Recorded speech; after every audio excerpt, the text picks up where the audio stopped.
प्रेम असावे तर असे. 1.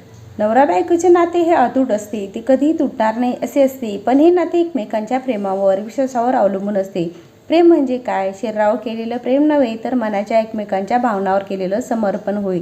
सौंदर्य पाहून केलेलं प्रेम हे सौंदर्य आहे तोपर्यंत टिकेल, पण मनावर केलेलं प्रेम जोपर्यंत आपण आहोत तोपर्यंत आहे तसं राहणार. 2. एका माणसाने एका अतिशय सुंदर मुलीशी लग्न केले.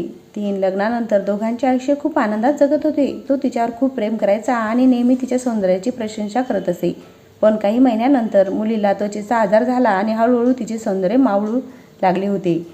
4. स्वतःला असे पाहून तिला भीती वाटू लागली. जर ती कुरूप झाली तर तिचा नवरा तिरस्कार करेल आणि नवऱ्याचा तिरस्कार तिला सहन होणार नाही. 5. दरम्यान एके दिवशी नवऱ्याला काही कामानिमित्त बाहेरगावी जायला लागले. काम आटोपून घरी परत असताना त्याचा अपघात झाला. 6. अपघातात त्याचे दोन्ही डोळे गेले असे त्याने सर्वांना सांगितले. नवऱ्याचे दोन्ही डोळे गेले असूनही तिचे नवऱ्यावरील प्रेम थोडे देखील कमी झाले नाही. त्यामुळे पण असे असूनही दोघांचे आयुष्य सामान्य मार्गाने पुढे जात राहिले. 7. वेळ निघून गेली आणि तिच्या त्वचेच्या आजारामुळे मुलीने तिचे सौंदर्य पूर्णपणे गमावले. 8. ती रागीट झाली, पण आंधळ्या पतीला त्याबद्दल काहीच माहीत नाही असेच तिला वाटत होते.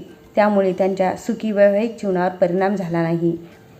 9. तो तिच्यावर असेच प्रेम करत राहिला. एके दिवशी त्या मुलीचा मृत्यू झाला. 10. नवरा आता एकटाच होता. तो खूप दुःखी होता. त्याला ते शहर सोडायचे होते. 11. अंत्यसंस्काराची सर्व विधी पूर्ण करून त्यांनी शहर सोडण्यास सुरुवात केली. तेवढ्यात एका माणसाने त्याला मागून हाक मारली आणि जवळ येऊन म्हणाला, आता आधाराशिवाय एकटा कसा चालणार? 12. इतकी वर्ष तुझी बायको तुला मदत करायची. 13. पतीने उत्तर दिले, मित्रा, मी आंधळा नाही, मी फक्त आंधळा असल्याचा आव आणत होतो.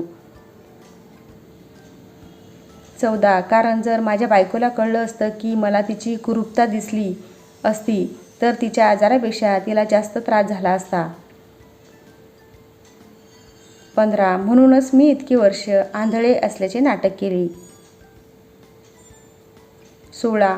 ती खूप चांगली पत्नी होती. मला फक्त तिला खुश ठेवायचे होते. 17. यातून एकच बोध होतो, प्रेम हे शरीरावर नाही तर मनावर केले पाहिजे.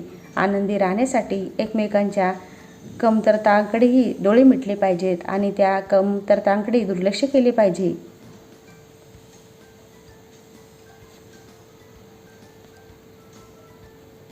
व्हिडिओ आवडल्यास व्हिडिओला लाईक, शेअर आणि चॅनलला सबस्क्राईब नक्की करा. उद्याला पुन्हा भेटूया एका नवीन व्हिडिओसह. धन्यवाद.